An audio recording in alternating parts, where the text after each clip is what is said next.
ओम तत्सत। राम गीता वो दिव्य संवाद है जिसमें भगवान राम अपने प्रिय भ्राता लक्ष्मण को आत्मज्ञान, माया, जीव ब्रह्म, एकता और मोक्ष का रहस्य समझाते हैं। ये उपदेश अध्यात्म रामायण के हृदय में स्थित है और वेदांत के सार को सरल, भक्तिमय और अनुभव गम्य भाषा में प्रकट करता है। राम गीता हमें बताती है कर्म से परे ज्ञान का मार्ग, माया से परे आत्मा का स्वरूप और जीव से परे ब्रह्म की एकता। आइए श्रद्धा और शांत मन से प्रवेश करें उस दिव्य संवाद में। प्रारंभ करते हैं। श्री राम गीता। श्री महादेव जी बोले, हे पार्वती, तदनंतर रघुकुल श्रेष्ठ भगवान राम संसार के मंगल के लिए धारण किए अपने दिव्य मंगल देह से रामायण रूप अति उत्तम कीर्ति की स्थापना कर पूर्व काल में राजर्षि श्रेष्ठों ने जैसा आचरण किया है वैसा ही स्वयं भी करने लगे। उदार बुद्धि लक्ष्मण जी के पूछने पर वे प्राचीन उत्तम कथाएं सुनाया करते थे। इसी प्रसंग में श्री रघुनाथ जी ने राजा नृक को प्रमादवश ब्राह्मण के शाप से तिर्यक योनि प्राप्त होने का वृत्तांत भी सुनाया। किसी दिन भगवान राम, जिनके चरण कमलों की सेवा साक्षात श्री लक्ष्मी जी करती हैं, एकांत में बैठे हुए थे। उस समय शुद्ध विचार वाले लक्ष्मण जी ने उनके पास जाकर उन्हें भक्ति पूर्वक प्रणाम कर अति विनीत भाव से कहा, हे महामते, आप शुद्ध ज्ञान स्वरूप समस्त देहधारियों के आत्मा, सबके स्वामी और स्वरूप से निराकार हैं। जो आपके चरण कमलों के लिए भ्रमर रूप हैं, उन परम भागवतों के सहवास के रसिकों को ही आप ज्ञान दृष्टि से दिखलाई देते हैं। हे प्रभु, योगी जन जिनका निरंतर चिंतन करते हैं, संसार से छुड़ाने वाले उन आपके चरण कमलों की मैं शरण हूं। आप मुझे ऐसा उपदेश दीजिए जिससे मैं सुगमता से ही अज्ञान रूपी अपार समुद्र के पार हो जाऊं। श्री लक्ष्मण जी की ये सारी बातें सुनकर शरणागत वत्सल भूपाल शिरोमणि भगवान राम सुनने के लिए उत्सुक हुए। लक्ष्मण से उनके अज्ञानांधकार का नाश करने के लिए प्रसन्न चित्त से ज्ञान उपदेश करने लगे। वे बोले, सबसे पहले अपने अपने वर्ण और आश्रम के लिए शास्त्रों में बतलाई हुई क्रियाओं का यथावत पालन कर चित्त शुद्ध हो जाने पर उन कर्मों को छोड़ दे और शम, दम आदि साधनों से संपन्न आत्मज्ञान की प्राप्ति के लिए सद्गुरु की शरण में जाए। कर्म देहांतरी प्राप्ति के लिए ही स्वीकार किए गए हैं, क्योंकि उनमें प्रेम रखने वाले पुरुषों से इष्ट अनिष्ट दोनों ही प्रकार की क्रियाएं होती हैं। उनसे धर्म और अधर्म दोनों ही की प्राप्ति होती है और उनके कारण शरीर प्राप्त होता है, जिससे फिर कर्म होते हैं। इसी प्रकार ये संसार चक्र के समान चलता रहता है। संसार का मूल कारण अज्ञान ही है और इन शास्त्रीय विधि वाक्यों में उस अज्ञान का नाश ही संसार से मुक्त होने का उपाय बतलाया गया है। अज्ञान का नाश करने में ज्ञान ही समर्थ है, कर्म नहीं, क्योंकि उस अज्ञान से उत्पन्न होने वाला कर्म उसका विरोधी नहीं हो सकता। कर्म द्वारा अज्ञान का नाश अथवा राग का क्षय नहीं हो सकता, बल्कि उससे दूसरे सदोष कर्म की उत्पत्ति होती है। उससे पुनः संसार की प्राप्ति होना अनिवार्य है। इसलिए बुद्धिमान को ज्ञान विचार में ही तत्पर होना चाहिए।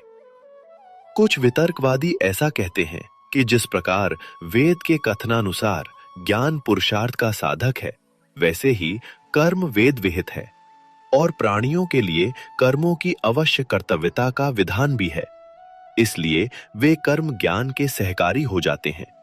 साथ ही श्रुति ने कर्म न करने में दोष भी बतलाया है। इसलिए मुमुक्षु को कर्म सदा ही करते रहना चाहिए। और यदि कोई कहे कि ज्ञान स्वतंत्र है एवं निश्चय ही अपना फल देने वाला है, उसे मन से भी किसी और की सहायता की आवश्यकता नहीं है, तो उसका ये कहना ठीक नहीं। क्योंकि जिस प्रकार वेदोक्त यज्ञ सत्य कर्म होने पर भी अन्य कारकादि की अपेक्षा करता ही है, उसी प्रकार विधि से प्रकाशित कर्मों के द्वारा ही ज्ञान मुक्ति का साधक हो सकता है। अतः कर्मों का त्याग उचित नहीं है। सिद्धांती, ऐसा जो कोई कुतर्की कहते हैं, उनके कथन में प्रत्यक्ष विरोध होने के कारण वह ठीक नहीं है, क्योंकि कर्म देहाभिमान से होता है और ज्ञान अहंकार के नाश होने पर सिद्ध होता है। वेदांत वाक्यों का विचार करते करते विशुद्ध विज्ञान के प्रकाश से उद्भासित जो चरम आत्मवृत्ति होती है, उसी का नाम आत्मज्ञान है। इसके अतिरिक्त कर्म संपूर्ण कारकादि की सहायता से होता है, किंतु विद्या समस्त कारकादि का अनित्यत्व की भावना द्वारा नाश कर देती है। इसलिए समस्त इंद्रियों के विषयों से निवृत्त होकर निरंतर आत्मा अनुसंधान में लगा हुआ बुद्धिमान पुरुष संपूर्ण कर्मों का सर्वथा त्याग कर दे, क्योंकि विद्या का विरोधी होने के कारण कर्म का उसके साथ समुच्चय नहीं हो सकता। जब तक माया से मोहित रहने के कारण मनुष्य का शरीर आदि में आत्मभाव है, तभी तक उसे वैदिक कर्मानुष्ठान कर्तव्य है। नेति नेति आदि वाक्यों से संपूर्ण अनात्म वस्तुओं का निषेध करके अपने परमात्म स्वरूप को जान लेने पर फिर उसे समस्त कर्मों को छोड़ देना चाहिए।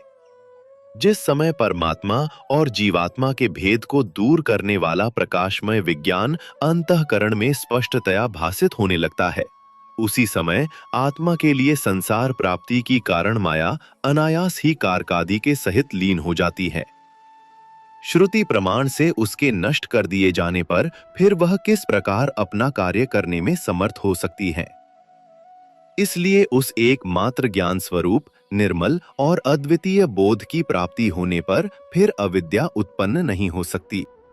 जब एक बार नष्ट हो जाने पर अविद्या का फिर जन्म ही नहीं होता, तो बोधवान को मैं करता हूं ऐसी बुद्धि कैसे हो सकती है। इसलिए ज्ञान स्वतंत्र है, उसे जीव के मोक्ष के लिए किसी और कर्मादि की अपेक्षा नहीं है। वो स्वयं अकेला ही उसके लिए समर्थ है। इसके सिवा तैत्तिरीय शाखा की प्रसिद्ध श्रुति भी स्पष्ट कहती है कि समस्त कर्मों का त्याग करना ही अच्छा है, तथा एतावत इत्यादि वाजस्नेयी शाखा की श्रुति भी कहती है कि मोक्ष का साधन ज्ञान ही है, कर्म नहीं।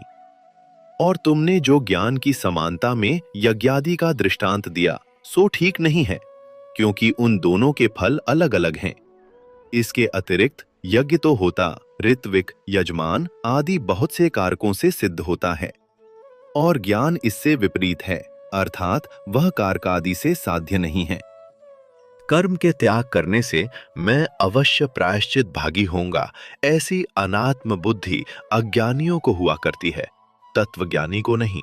इसलिए विकार रहित चित्त वाले बोधवान पुरुष को विहित कर्मों का भी विधि पूर्वक त्याग कर देना चाहिए। फिर शुद्ध चित्त होकर श्रद्धा पूर्वक गुरु की कृपा से तत्वमसि इस महावाक्य के द्वारा परमात्मा और जीवात्मा की एकता जानकर सुमेरु के समान निश्चल एवं सुखी हो जाए। ये नियम ही है कि प्रत्येक वाक्य का अर्थ जानने में पहले उसके पद के अर्थ का ज्ञान ही कारण है। इस तत्वमसि महावाक्य के तत् और त्वम पद क्रम से परमात्मा और जीवात्मा के वाचक हैं, और असि उन दोनों की एकता करता है। इन दोनों जीवात्मा और परमात्मा में जीवात्मा प्रत्यक अंतःकरण का साक्षी है और परमात्मा परोक्ष इंद्रियातीत है। इस वाच्यार्थ रूप विरोध को छोड़कर और लक्षणावृत्ति से लक्षित उनकी शुद्ध चेतना को ग्रहण कर उसे ही अपना आत्मा जाने और इस प्रकार एक ही भाव से स्थित हो। इन तत् और त्वम पदों में एक रूप होने के कारण जहती लक्षणा नहीं हो सकती, और परस्पर विरोध होने के कारण अजह लक्षणा भी नहीं हो सकती।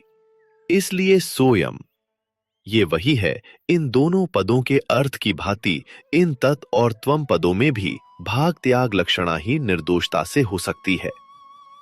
पृथ्वी आदि पंचीकृत भूतों से उत्पन्न हुए सुख दुखादि कर्म भोगों के आश्रय और पूर्वोपार्जित कर्मफल से प्राप्त होने वाले इस मायामय आदि अंतवान शरीर को विज्ञजन आत्मा की स्थूल उपाधि मानते हैं, और मन, बुद्धि, 10 इंद्रियां तथा 5 प्राण इन 17 अंगों से युक्त और अपंचीकृत भूतों से उत्पन्न हुए सूक्ष्म शरीर को, जो भोक्ता के सुख दुखादि अनुभव को साधन है, आत्मा का दूसरा देह मानते हैं। इनके अतिरिक्त अनादि और अनिर्वाच्य मायामय कारण शरीर ही जीव का तीसरा देह है। इस प्रकार उपाधि भेद से सर्वथा पृथक स्थित अपने आत्म रूप को क्रमशः उपाधियों का बाध करते हुए अपने हृदय से निश्चय करे।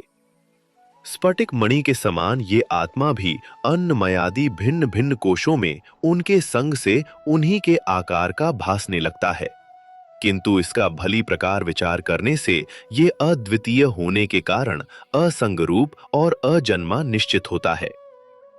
त्रिगुणात्मिका बुद्धि की ही स्वप्न, जागृत और सुषुप्ति भेद से तीन प्रकार की वृत्तियां दिखाई देती हैं, किंतु इन तीनों वृत्तियों में से प्रत्येक का एक दूसरी में व्याभिचार होने के कारण ये तीनों ही एकमात्र कल्याण स्वरूप नित्य पर ब्रह्म में मिथ्या हैं, अर्थात उसमें इन वृत्तियों का सर्वथा अभाव है।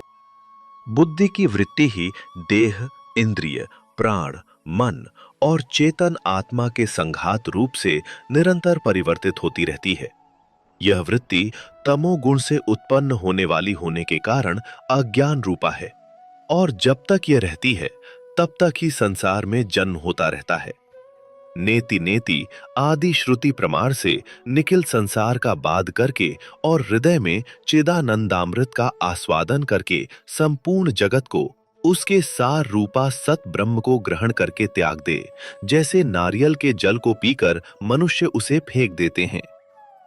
आत्मा न कभी मरता है न जन्मता है, वह न कभी क्षीण होता है और न बढ़ता ही है। वह पुरातन संपूर्ण विशेषणों से रहित सुख स्वरूप स्वयं प्रकाश सर्वगत और अद्वितीय है। जो इस प्रकार ज्ञानमय और सुख स्वरूप है, उसमें ज्ञान होने के बाद यह दुखमय संसार कैसे प्रतीत हो सकता है? ये तो अध्यास के कारण अज्ञान से ही प्रतीत होता है। ज्ञान से तो एक क्षण में ही लीन हो जाता है, क्योंकि ज्ञान और अज्ञान का परस्पर विरोध है।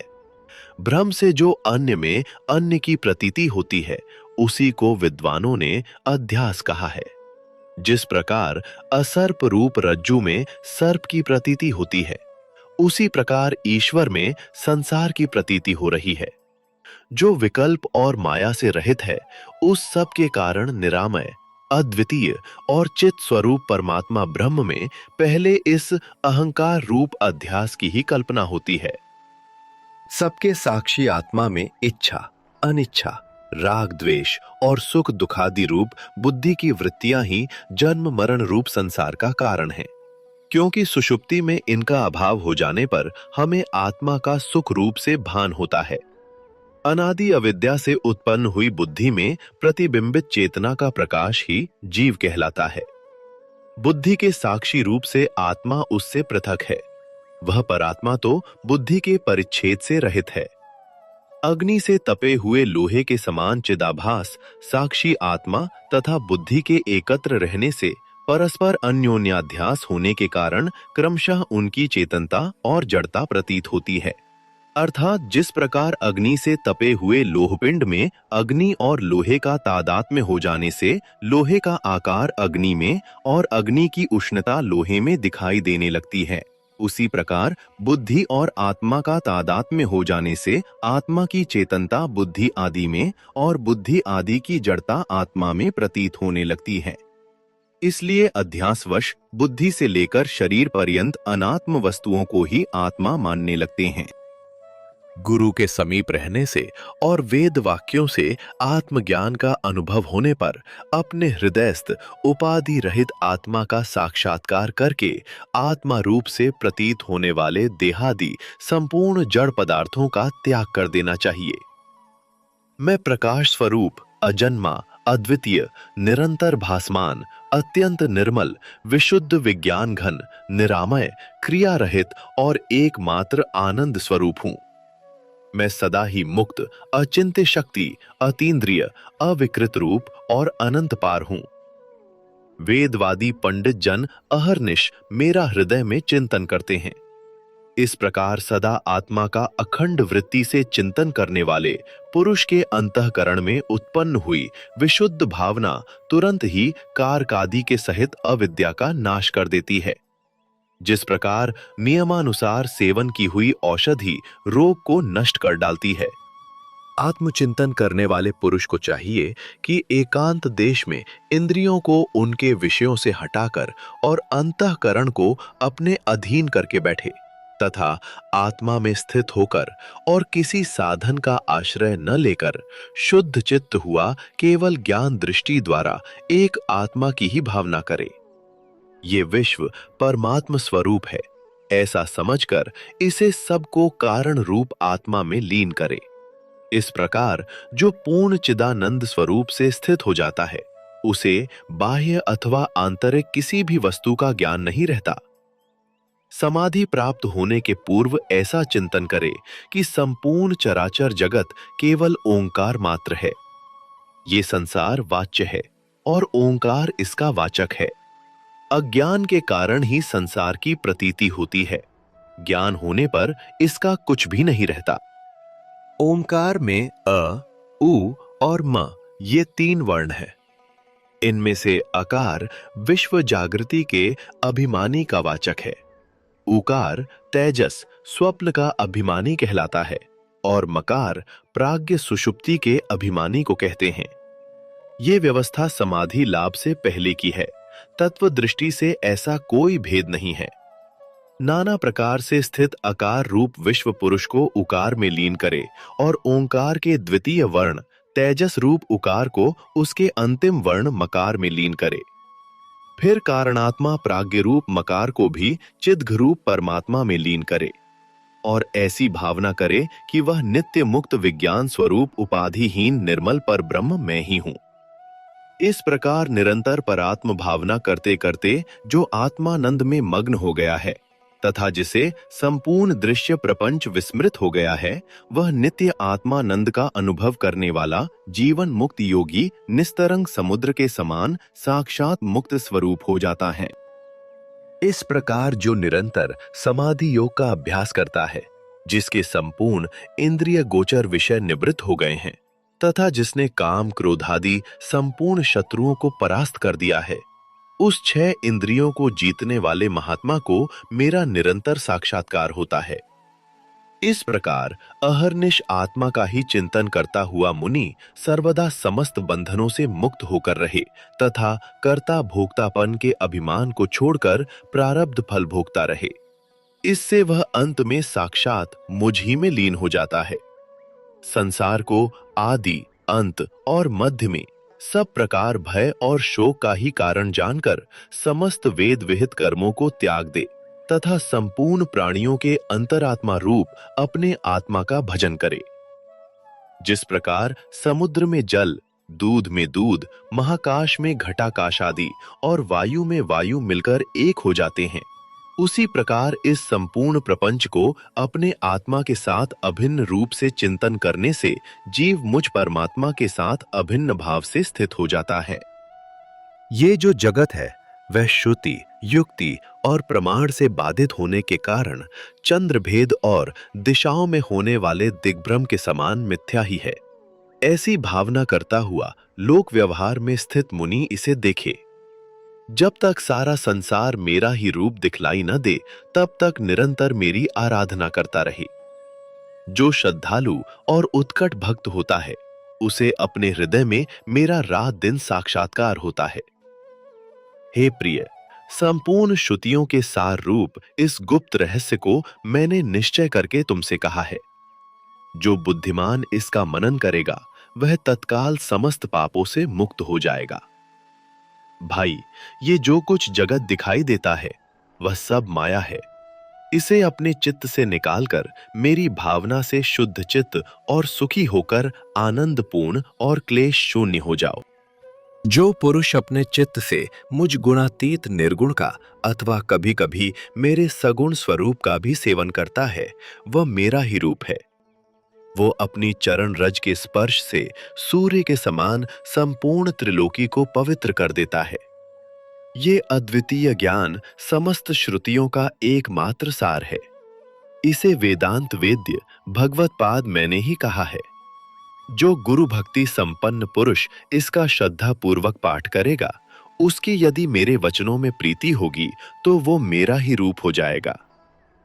इस प्रकार श्री अध्यात्म रामायण के अंतर्गत श्री उमा महादेव संवाद रूपी श्री राम गीता समाप्त हुई। ओम तत् सत।